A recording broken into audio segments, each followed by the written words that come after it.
आज की कथा है भगवान श्री कृष्ण की अपने भक्त श्री माधव दास जी के साथ चोरी की लीला। भगवान श्री कृष्ण को माखन चोरी करने का बचपन से ही शौक था। माधव दास जी रोज शाम को समुद्र किनारे घूमने जाया करते थे।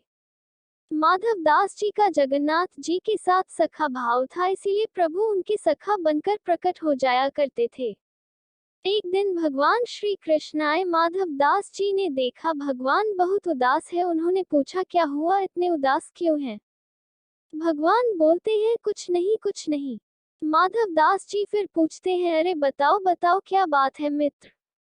भगवान बोलते हैं, एक बात है, वृंदावन छोड़कर यहाँ जगन्नाथपुरी में आए तब से चोरी करने को नहीं मिली। माधव दास जी बोले, अरे बचपन की बातें छोड़ो। भगवान कहते हैं, जो आदत लगी है उसका क्या कर सकते हैं? माधव दास जी बोलते हैं, अब इतनी आदत लगी है तो कर ही लो चोरी। भगवान कहते हैं, कैसे कर ले, कोई साथी ही नहीं है यहाँ पर।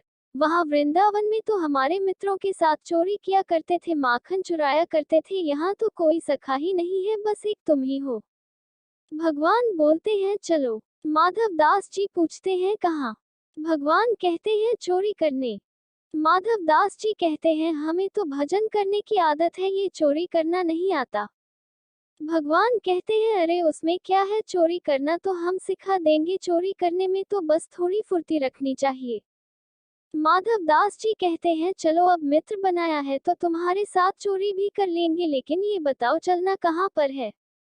भगवान कहते हैं, जगन्नाथपुरी के राजा के बगीचे में बड़े सुंदर कटहल के फल लगे हैं और वह बेचते ही नहीं है। माधव दास जी बोलते हैं, चोरी करने की क्या जरूरत है, राजा जी हमारे हमारे शिष्य है, कल हम उनसे कहेंगे और आपके लिए कटहल ले आएंगे। भगवान कहते हैं, नहीं नहीं, ऐसे नहीं, मजा तो चुराने में ही आएगा। माधव दास जी और प्रभु जगन्नाथ जी राजा के बगीचे पहुंचते हैं। भगवान माधव दास जी से बोलते हैं, धीरे धीरे बोलना। माधव दास जी को तो कोई अभ्यास था नहीं। जैसे ही कटहल के पेड़ के पास पहुंचे, भगवान बोले, ऊपर चले जाओ, ऊपर से कटहल गिराना, हम नीचे से संभाल लेंगे। माधव दास जी जोर से बोलते हैं, कन्हैया किस पेड़ पर चढ़े, इस पर या उस पर? इतने में माली सुन लेता है, दौड़कर आता है और बोलता है, हम बताते हैं किस पेड़ पर चढ़ना है। भगवान माधव दास जी को छिपाकर ले जाते हैं और कहते हैं, तुम्हें पहले से ही कहा था, थोड़ा धीरे धीरे बोलना। फिर से बगीचे जाते हैं, भगवान बताते हैं, इस पर चढ़ो।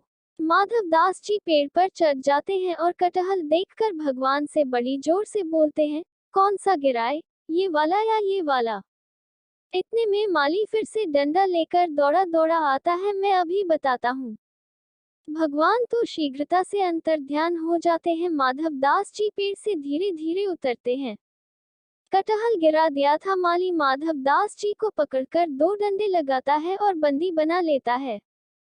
माधव दास जी इधर उधर देखते हैं। माली कहता है, क्या देख रहे हो?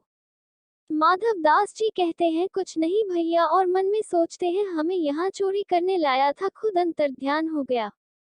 माली कहता है, बंदे रहो, यही सुबह राजा जी के पास ले जाऊंगा। माधव दास जी बेचारे रात भर बंदे रहते हैं। सुबह होती है, माली माधव दास जी को लेकर राजा जी के पास जाते हैं। इतने में राजा जी उधर से आते हैं और देखते हैं कि उनके गुरु को माली ने बांध रखा है। राजा जी छड़ी लेकर माली के पीछे दौड़ते हैं और बोलते हैं, हमारे गुरु जी को तुमने क्यों बांधा? माधव दास जी बोलते हैं, अब काम ही ऐसे किए थे, बंधने के तो बंधेंगे ही। राजा जी पूछते हैं, आपने क्या किया ऐसा? माधव दास जी बोलते हैं, चोरी। राजा चौक पर बोलता है, आपने चोरी? माधव दास जी कहते हैं, हाँ। राजा पूछता है, कैसे? माधव दास जी कहते हैं, कुसंग में पड़कर सब करना पड़ता है।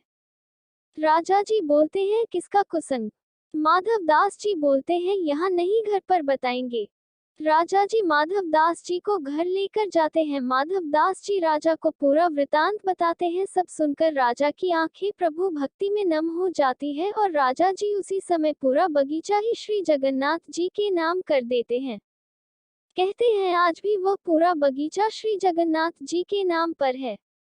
शाम को माधव दास जी लिखा पढ़ी के कागज लेकर समुद्र किनारे आते हैं। भगवान फिर समुद्र किनारे प्रकट होते हैं और मुस्कुराकर माधव दास जी से बोलते हैं, और समझी रात कैसी गुजरी, हमने तो तुमसे पहले ही कही थी कि पूर्ति रखनी चाहिए, लेकिन तुम तो ऐसे उतर रहे थे जैसे कुछ हुआ ही नहीं।